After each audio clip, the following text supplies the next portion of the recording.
I think the Enneagram is always helpful. The Enneagram was meant to be a way of getting out of our box. If the Enneagram gave you 15% more clarity, that is an evolutionary leap forward.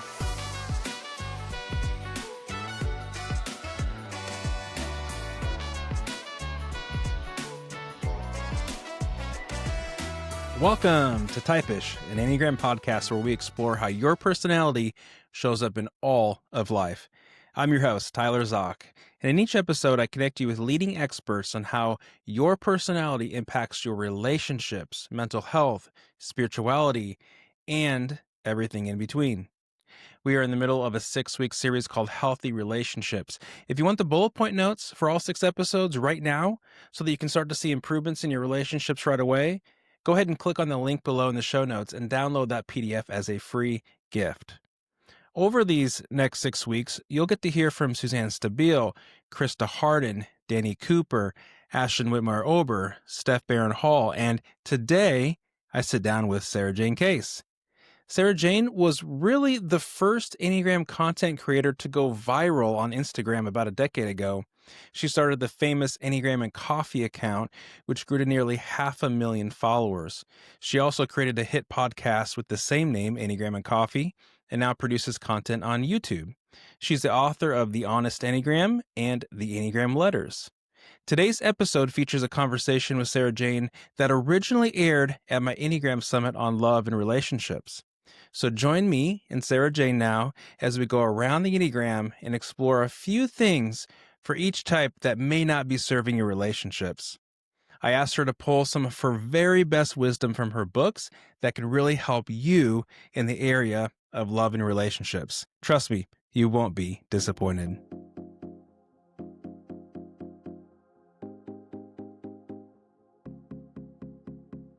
Is there anything that you want to say to preface the conversation before we kind of dive into all 9 types?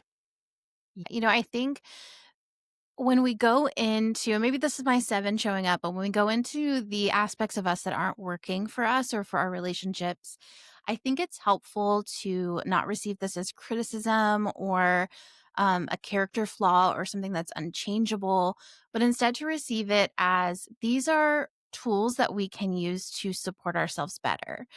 We learned how to be in relationship as children at almost pre-cognizant as children, so young, that these little attachment things were created very, very early.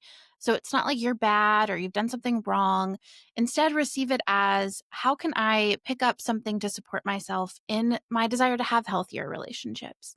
So, because a lot of people have come out of like maybe a church context or other contexts, you can be really hard on yourself or look at the negatives first. I like that in the Enneagram community, there's that emphasis on don't beat yourself up. Like, see these as opportunities. So great preface. Okay, do you want to jump into type 1? Yeah, let's go into type 1. And kind of before I get into that, I'll say, I also think it's helpful to remember that your greatest strengths are the other side of your greatest weaknesses. So sometimes when we're hearing areas for growth, we forget to appreciate the other side of that. It's just when it's used too much or at the wrong time or in the wrong scenario that it gets kind of muddy. So we can explore that as well if we want to. But for right now, let's talk about areas for growth. And I will say I took some liberties and added some that are not in the book because I wanted to. I love that. We're gonna get a little more. So for type 1, I think one of the main things to keep in mind for you is kind of the black and white thinking and right and wrong, good and bad. And I like to think of it as a reliance on certainty or a desire for absolute truth. This is almost at the core of the 1 being, the sense of there is a good, there is a bad, there is a right, there is a wrong. I know what that is. Or maybe my inner critic is really clear on what that is. And it loves to remind me and others when they are falling short. And so this is obviously the other side of integrity, right? 1s bring incredible integrity. It's one of the things we learn from our 1s. And when overused or used at the wrong time or used too much, it can look like judgment, criticism. It can look like having a difficult time receiving criticism because you are already so hard on yourself that it's hard to receive anything else that could be quote unquote bad or wrong or negative. And instead, kind of doing what we talked about and looking at it as, everybody's different. There's lots of shades of gray. There's lots of ways to be. And is this serving me? Is this not serving me? Is this serving them? Is this not serving them? Who are we to judge? And that's a really tricky conversation to have. But for once, if you can focus on how can I expand in this situation, my understanding, my acceptance, my availability, instead of contract my desire for control, my fear of change, my fear of being bad or wrong. The black and white can be really, really good because when something is Mhm. wrong, like you Mhm. can't be gray about it. You have to be black and white. But to create just a little more space before you start to go to that judge and that black and white, to like step back, Mhm. create space to listen, to suspend judgment for just a little bit longer, like that can actually serve them well. Like, Yeah, I also think with ones, it's helpful to keep in mind what I call like idealistic frustration, right? With our idealistic I types, we like have that. 1, 7, and 4. And we all like, I'm a 7, so we all have this like vision of what could be the perfect world, the perfect relationship, the perfect job. And we can see the possibility. We see all the ways in which this could be. And life can be really disappointing when you're able to see utopia and envision utopia. Most things have something about them that sucks, right? Most relationships are hard. Most jobs are difficult. Everything's going to disappoint you at some point or another. So if you can think about, holding that, okay, I can envision utopia. I can envision a perfect relationship. And every relationship is hard. Is this the difficulty that I'm willing to choose? And how do I not take out on my partner my idealistic frustration? Because they're not perfect doesn't mean they're bad or wrong.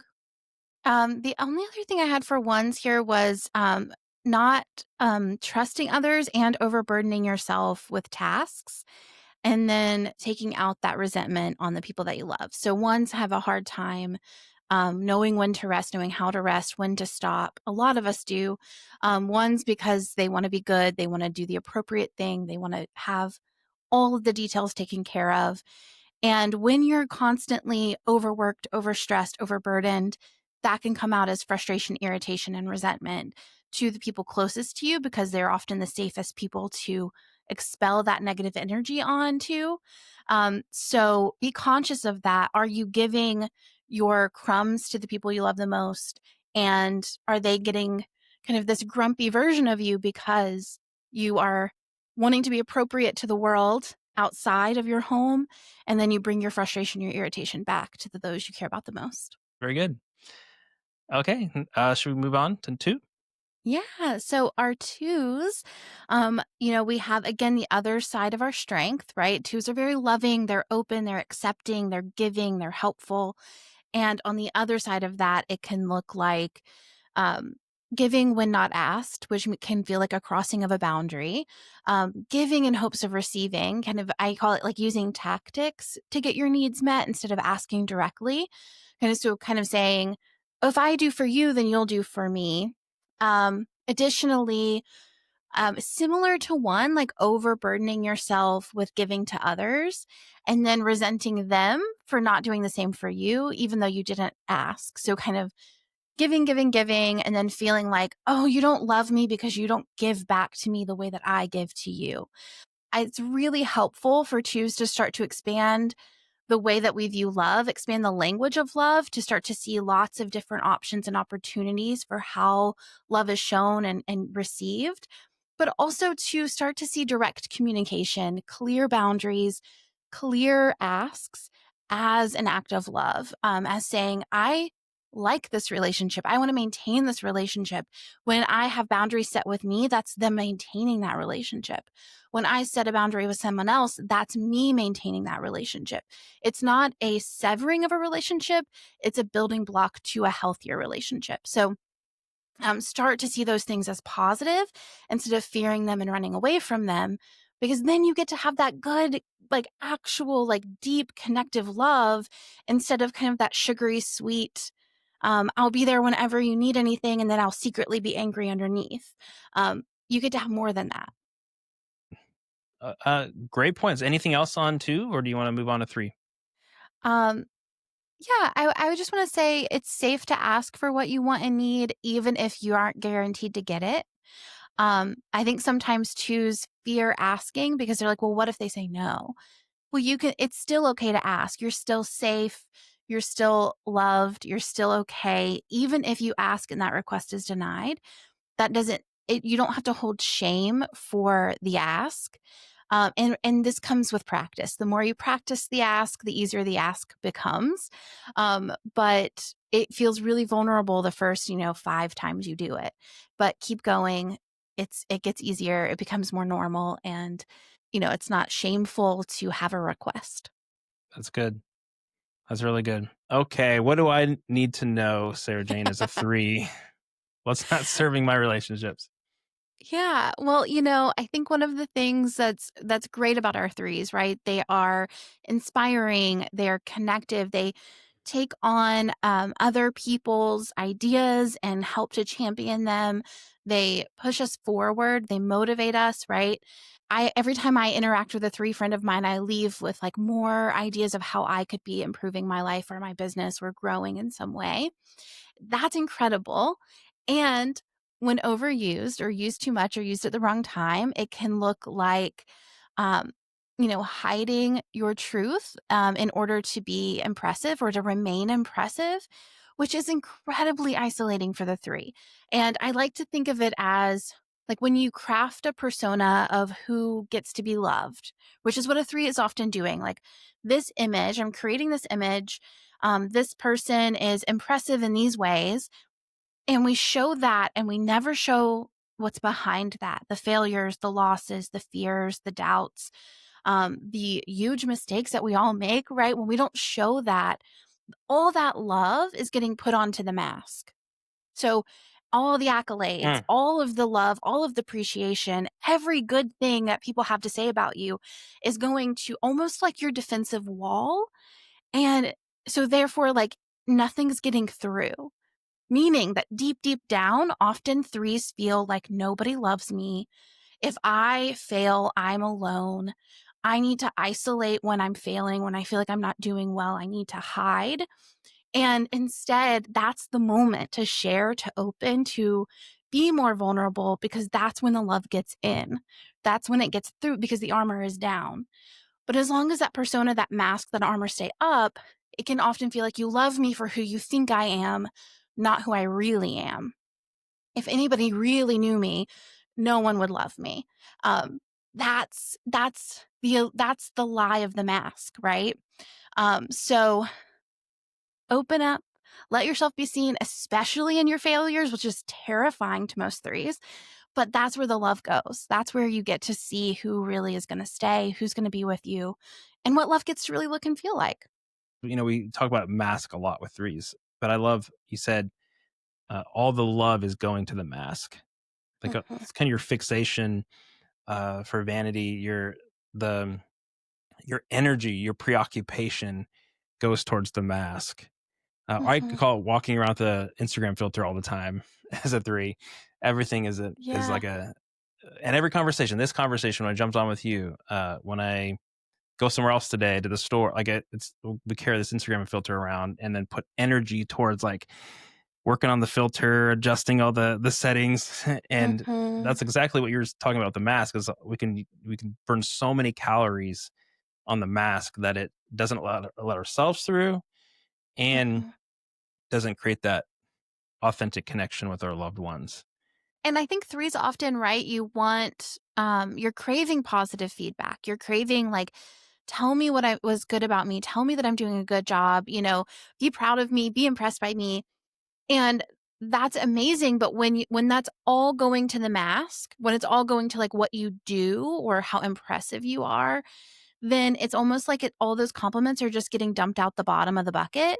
The bucket doesn't get full because it's like you have to that's a never ending need. But if that love can be pushed into you when you're at your weakest, when you feel the least lovable, when you feel the least impressive, when you're the most raw and vulnerable, the bucket can actually start to fill up versus it's just kind of like, well, that's the mask. That's going to like me when I'm doing what I'm supposed to do, or when I'm good, or I'm doing the right thing, or I'm impressive enough. And I think that's something as threes to be conscious of is like have one person at least who you can let your guard down, start baby step it in, you know?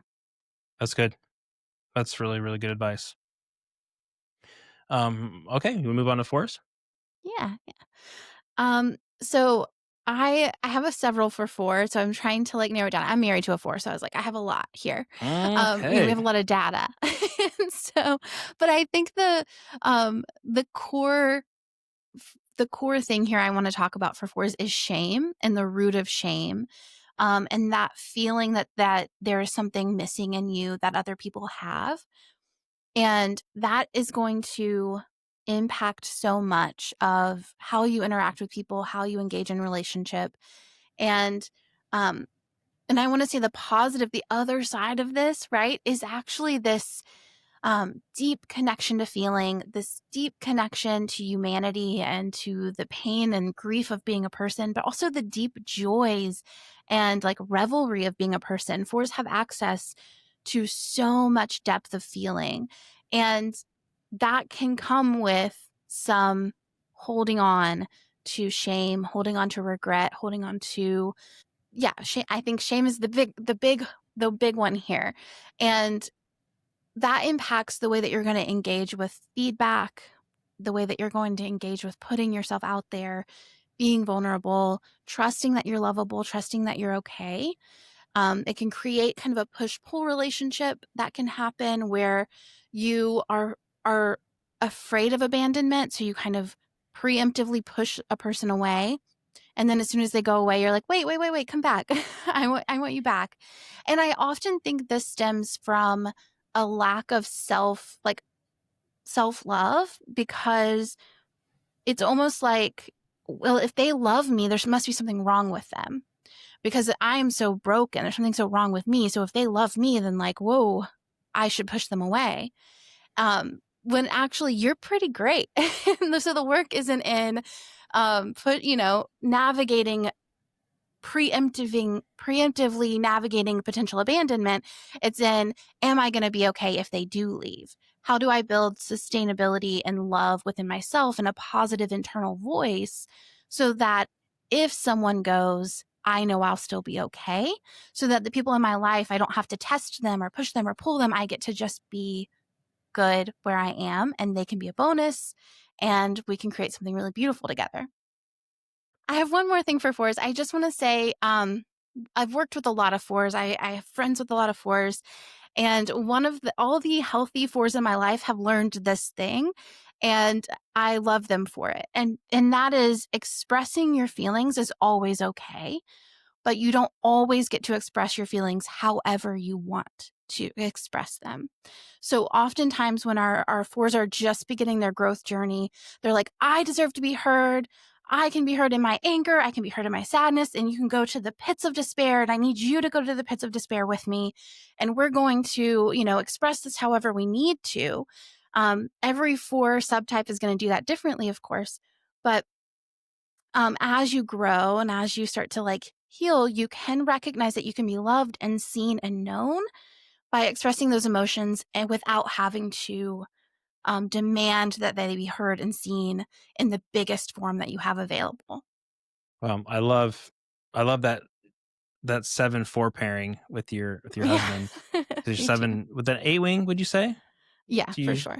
One of my editors, it's a male 4 married to a female 8. So I just kind of love that whole combination. And I think one of the reasons why it's so complimentary and so great is because as a 3-wing 4, most of my friends are 7s because I love their positivity and ability to call out gold in me. And my first mentor was a 7, and because they really balanced out the shame that I was feeling. I had to be sort of walked out of shame, and 7s can be so healing for people who are walking in shame. And my husband was holding so much shame when we first started dating. And I was like, what is it? Like, what are these like deep secrets, you know? And he like told them to me and he was so vulnerable and he was so emotional. And I was like, literally none of that is a big deal. Like all of that is fine. But like he had like worked me up to where I thought like, oh my gosh, like what is it? And it was just like very normal stuff. And it's like, when you open up like the door to shame and you turn the lights on and you share it with somebody, especially I think sevens are really good at this, nines are really good at this, and just kind of have someone who's like non-judgmental to be like, actually, that's not a big deal. Like you're fine. It can release a lot. Huge, because that was exactly my experience with my first mentor. I would like Yeah. whisper something that I did, and he's like, "Oh, that's not a big deal," and I was like, "Really, really? You really worked that up. Yeah. Yes, yes." This was really really good. Okay, should we move on to fives? Yeah, let's talk fives. So one of the things that I love about fives, and I feel like I learn from fives a lot, is boundaries and self-management. As a seven, I have often felt limitless in energy and export and felt like I can just do the most, I can do as much as I can, and I'll never tire. And fives, they moderate that so well. They are conscious about where they put their time. They're conscious about where they put their energy. They know when to isolate and kind of recoup and recover, which are all things I've had to learn from fives. And when done too much, done at the wrong time, or used too often, it can look like isolation. It can look like not handling conflict. It can look like, I'll take care of me, you take care of you, we'll both be fine. It kind of resisting interdependence with people. One way this can also show up is minimizing your need to the point where you don't ever have to ask for help and saying, well, I'll just do without. And so all of this is kind of resisting connecting to people. In my book, in the Enneagram Letters book, I have a piece written to fives where I talk about that compartmentalization and kind of compare it to like a container store. You have like these friends over here in this container, you have these friends over here in this container, and then love comes in and it wants to kind of like ooze its way like out, and it wants to touch everything. And that could be really scary for a five, to have all of the sudden you have someone in your life and they want to be a part of everything. They want to know your innermost thoughts. They want to like pry into your privacy. And a lot of times this like wound for the five is having parents who are either like too in your business or not ever in your business at all. So either way, kind of having someone want to be a part of everything, be in your most innermost thoughts and time, can feel really oppressive and scary and threatening. So I think there's a nice balance that can be found there. I'm not saying fives, you no longer get alone time, you no longer get to have any sort of privacy, but make sure you're communicating with a partner. A lot of times that privacy is taken without communication. So it's just kind of like you walk away, you float away, or you kind of assume that they're going to give you that space. And having these conversations as early and as upfront as possible is going to really help the other person to not take it personally, but also start to expand your ability to be interdependent. Let people take care of you. Let yourself be needed. Offer more than you think you have to give sometimes and see that you're still okay. And build that strength, build that resilience. You know, what we avoid, we become more and more sensitive to. So a lot of times with fives, I get the feedback, but I do have limited resources. I don't have a lot of energy. And I get that. And I think that's probably true, but you expand that intentionally. You can, it'll be hard the first few times. You keep expanding, you keep growing. And then what your new normal, you start to adjust to your new normal. I think being a self-pres 3 helps me to experience what it's like to be a 5 every once in a while, because I do want to conserve my energy and my time. And it takes moments like this where I'm like, well, I could just write and read all day, and that sounds like a great day. And then I get on a call and I start talking to you. I'm like, what? This is really energizing. This is giving me life here, which, 7 wants to hear. You know, I'm sharing your enthusiasm, Sarah. Um, it's like once you get into those experiences, if I was like, oh, okay, if I spend that, I'm going to get it back. And so it gives me confidence to keep getting out into the world and engaging with people. But it's hard. And the loved ones of fives don't realize how hard it is. Especially because a lot of fives are in relationship to twos. It's a really common pairing. Twos are the most inclined to take that personally. And so the more you can communicate, the better. And I think for fives, often it can feel like if I communicate, I'm opening a doorway to my privacy that makes it seem negotiable, when for me it's a non-negotiable. And so by not talking about it, I'm maintaining that boundary. But you're in relationship. So when you're in relationship, you do kind of have to take some risks. And one of the risks that you'll have to take, and I think this is a good thing for you in the long run, is that access point to, you're not necessarily asking permission, but you're asking, is this the right place and the right time? Is there something that you need, a reassurance that you need from me before I go? How can I make sure that I leave you well, and not just leave you kind of out cold? Yeah. Anything more on 5, or do you want to go on a 6? Yeah, let's get into 6. So, our 6s on the great side over here, right? They show up for the people that they love. They tend to be good with keeping up with people, helping people think things through. Like, okay, have you thought of this, or this? They tend to, I like to say, be prepared for fun. Oftentimes we think of 6 as a more negative number, but actually most 6s are incredibly fun and funny, even like often like self-deprecatingly funny. And I had a 6 friend of mine say, I just like to think of it as I'm trying to guarantee a good time. I'm not trying to like prevent a bad time. I'm just trying to guarantee a good time. And I love that take on 6 because it's owning that like fun that is there, and the kind of nervous guarantee of that. Like, how do I guarantee that? How do I stay prepared? So when these things are kind of overused or used at the wrong time, or used too much, it can look like overly relying on the opinions of others, kind of lacking your own self-trust, and so kind of relying on your relationships. I've had 6s tell me that they are in fields where they are the expert at what they do, and they still call their mom and say, Mom, what do you think I should do about this work decision? And because they're looking for someone to say, yes, you can trust yourself here. So really, you're working on building your own sense of self-trust. The other thing here can be a negative response to new ideas. So especially if you have maybe a 7 or a 3 partner. So be conscious of, when someone says, I'm applying for this job, or I'm taking on this role, that you don't immediately go to what could go wrong, but instead you celebrate with them, you pause with them, you ask them questions. And then if they ask, if you have any thoughts about like what could go wrong, give those, right? But be supportive, be there for them.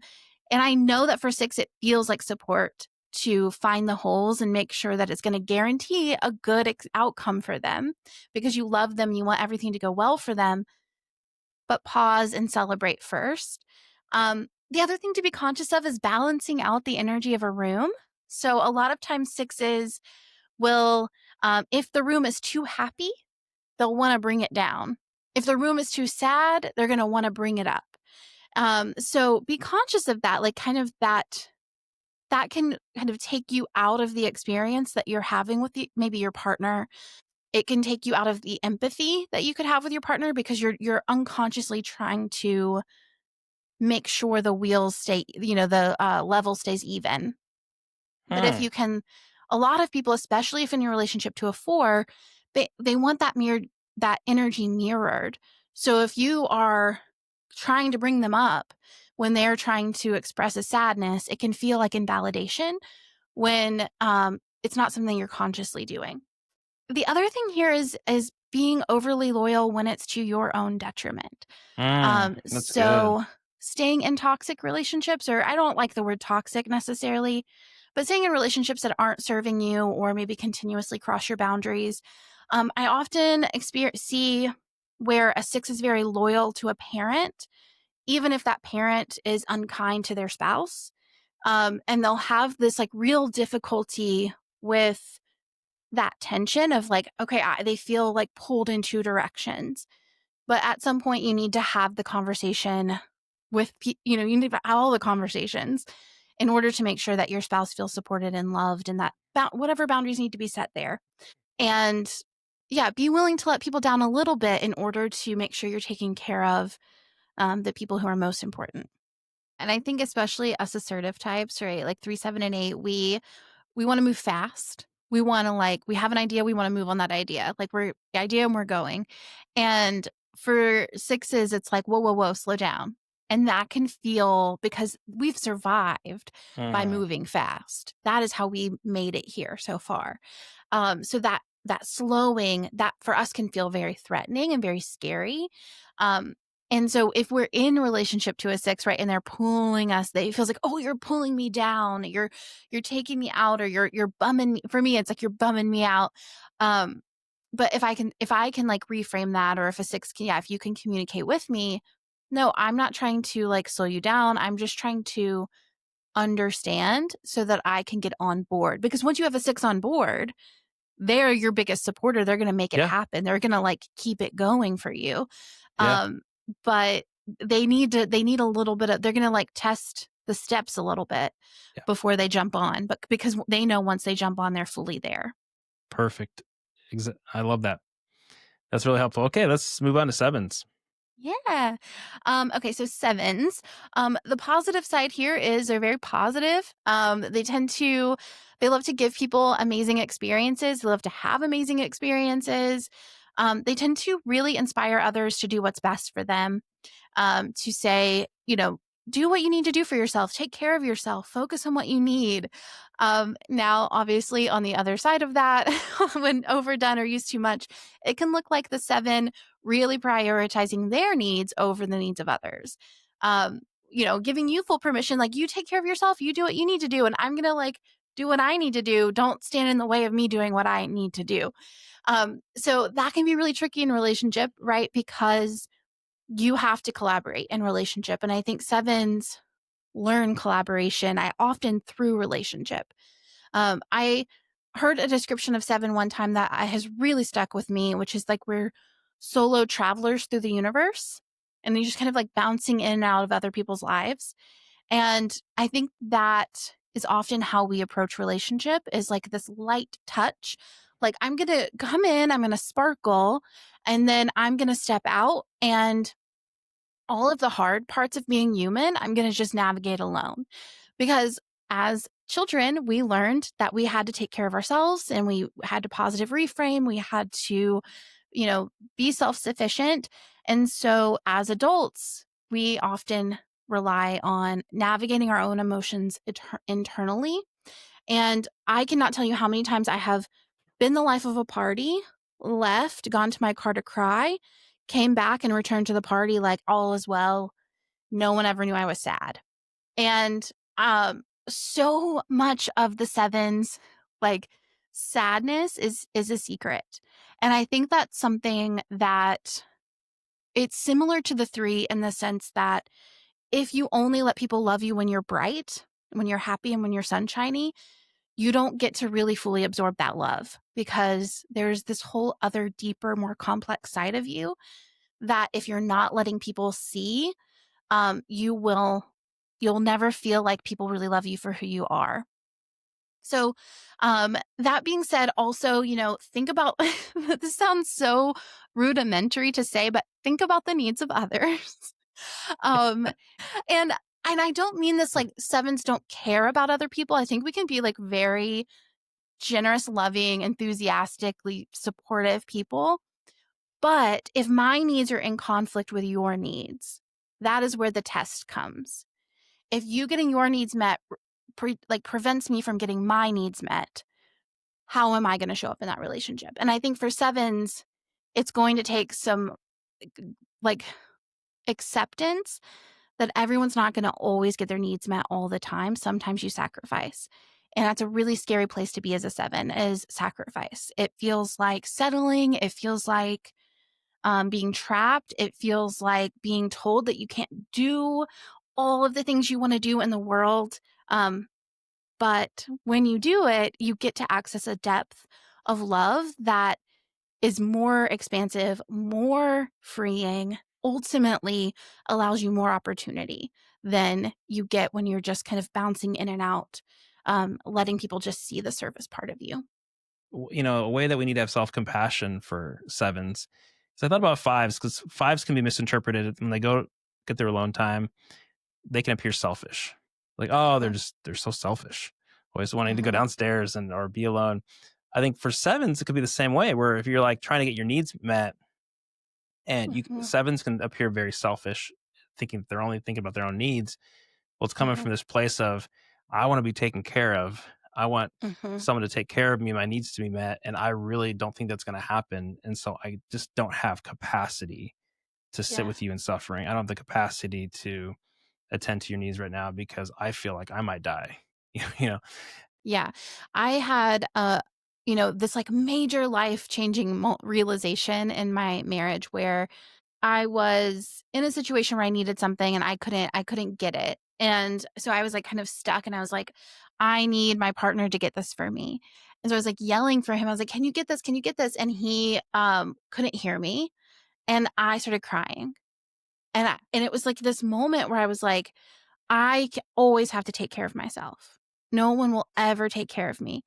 And it's like when you have those moments, right? Like you start to learn that that's childhood when you're like, I'm having a really big reaction to this really small situation. I think what's the phrase? Like if it's hysterical, it's historical. And so I had this like big reaction where I was like, I'm gonna have to take care of myself forever. And I expressed that to my husband, who's a 4, a lovely 4. And he goes, "Oh, sweet girl." Like, just was like it was like he was talking to the little kid again, he was just like, "Hey, like, I've got you. Like, you don't have to only take care of yourself." But that's what we're worried about. It's like I've learned to survive alone. I've learned to get my needs met my own way at whatever cost. And as you get into healthier relationships, you start to recognize that you can, again, like similar to the 5, have interdependence. You can let people take care of you. You can let people, you have to trust, you have to like take that step of trust to rely on someone else. But when you do, you don't have to like grasp and clamor for your needs to be met. You can have like a soft, slower peace that everything is going to work out in its time. This moment isn't every moment. And just because I'm suffering right now doesn't mean I'll suffer forever. Hmm, beautiful. Well said. Okay. Type 8. Should we move on, or do you have any last Yeah. comments for sevens? Yeah. Let's talk about 8. So, our strengths here are decisiveness, providing Mhm. often, protecting, leading, empowering others, calling people into their strength. And over here on when that's used too much or used unconsciously, it can look like defensiveness, trying to heal through strength instead of vulnerability. It can look like seeking intensity, picking fights, trying to get energy up in a room. And it can look like not letting other people lead, having Mm, to be the strong one, having to be in charge mm, so that, and which prevents you from receiving care. If you have to be in charge, if you have to lead, if you have to protect, when are you protected? When are you led? When do you receive care? And the main thing here, there's kind of twofold here for 8s. I want to say, number one, when it comes to receiving love, lead with vulnerability. And this feels so threatening to 8s because they haven't learned that relationships are safe yet. A lot of relationships probably haven't been safe. And so pick one, start small, start to open up, let people in. And if you feel like you're trying to get an outcome and your first impulse is to go like, I'm gonna say, this is what I need, this is what I want, this is what's right. Say, how can I soften this? What's the vulnerability beneath this? What's the truth behind this truth? Yes, it's absolutely true that you deserve this, you need this, you want this, that it's right. What's the more vulnerable truth underneath that you're trying to protect with all of this kind of vibrato that you're bringing forward? And can you express that directly? And oftentimes you're going to have an easier time in your relationship by expressing that more vulnerable, painful truth. And then the second piece here is when someone comes to you with feedback, start to laugh and find play in the part of you that wants to immediately tell them they're wrong. That part of you that wants to say, no, that's wrong, that's bad, that's not true, that didn't happen. Start to hear those words as a pattern and kind of go, whoa, okay, like I see myself doing it. The healthiest eights that I know still do that, but then they catch themselves sooner and they go, whoa, okay, maybe there's some truth to it because I really want to tell you this isn't real. And pay attention to it from there because your first defense is denial. So be conscious of that. And when you start to deny, go inward and express and question, is there some truth that could be here? And there's nothing that looks more strong to a healthy person, a healed person, than someone who's willing to be vulnerable. That is powerful. That is admirable. That's something that garners respect, which is all the things that the strength is trying to achieve. And it's almost getting the opposite result in your it likely is getting the opposite result in your relationships. It probably is working great for you at work or in other areas of your life, but in your more tender relationships, it's going to have the opposite effect that you intend for it to have. Instead, the more vulnerable you are, the more strong you are. Let's Let's move talk to nines. Yeah. So our nines, they're considerate, they're easygoing, they're very supportive, non-judgmental. They tend to be very gentle and safe for people. But kind of the other side of that can come out is conflict avoidance, um, which when we're avoiding conflict, we're not having the hard conversations that need to be had. That can come out sideways as irritation or passive aggressiveness, as kind of your partner kind of feeling like you're constantly irritated with them because there's some conversation that's not being had. It can also look like not taking the extra steps to make someone feel special. Kind of taking the path of least resistance and going, okay, yeah, everything's good in our relationship, everything's fine, and not really thinking about how to improve it or make it better or keep it going, like keep it thriving and flourishing. Um, the other thing that can happen here for our nines is a loss of self in the relationship, emerging into the other person. 3-9 is a really common combination. Threes champion people's ideas, their passions, they kind of push people forward. Nines, often in this dynamic, you may find themselves being pushed forward without even realizing if that's something they want. So be conscious, nines, of in your relationship to make sure you know what you want, you know who you are, that you take the conscious time to build a relationship to yourself where you know yourself really well so that your yes can be a yes, your no can be a no, and you can really truly build a relationship based off of a shared, like two shared selves coming together instead of you kind of merging into your partner. And I think the subtype here is really vivid with nines in relationship.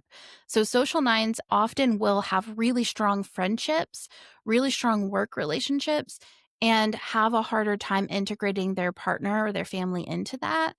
And then sexual nines, they'll almost merge, they're merging fully with their partner. Self-pres nines tend to be like kind of in their own little world, doing their own little hobbies and their activities, and may struggle more to really take care of the people they're in relationship to and to like look for what do they need, what do they want, how do I make sure that they're taken care of or I'm making them feel special. Yeah, I think I just heard Beatrice Chestnut say that social nines merge with their group, Mhm. which then they can overlook their partner. Yeah. The sexual nines merge with partner or loved one, and then the self-pres, she said, they merge with the couch. Yeah. Yeah. So just that's Yeah. I thought that was kind of funny. But I mean, we That's love funny. nines. We love you, nines. We do. Yeah, I'm trying to, there's all of that stuck out to me. There's not just one thing that came to mind. I think that all of it is really helpful. Mhm. But to realize that some relationships may be a little too sharp, but Mhm. sometimes for nines, it feels a little flat being in a Mhm. relationship. So just remembering to almost like fives, to bring that energy to those Yeah. people you love, knowing that you'll get it back. Yeah. And there's no greater compliment to me than when a 9 tells me they're mad at me, or I've disappointed them, or I've let them down, because Yeah. that means they feel safe with me. And that's all I could ask for. So just for those who are in relationship to a 9, if they express anger with you, or they're saying like, this really upset me, if you can receive that as a compliment and receive that as like a testament to love, and then meet them there and make sure that's met well, so that they're encouraged to kind of continue expressing. It won't have to be so angry next time, because they'll be able, you're building up safety for them to have incremental conflict. Amazing. Yeah. So good.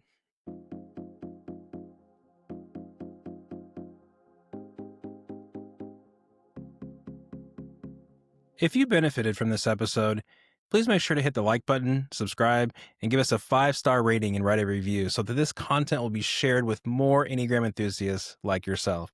But before you go, let me leave you with this.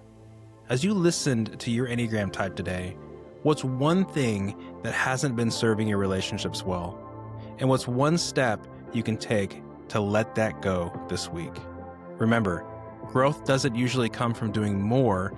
It often comes from noticing what's no longer serving you and choosing to loosen your grip on it, one small step at a time.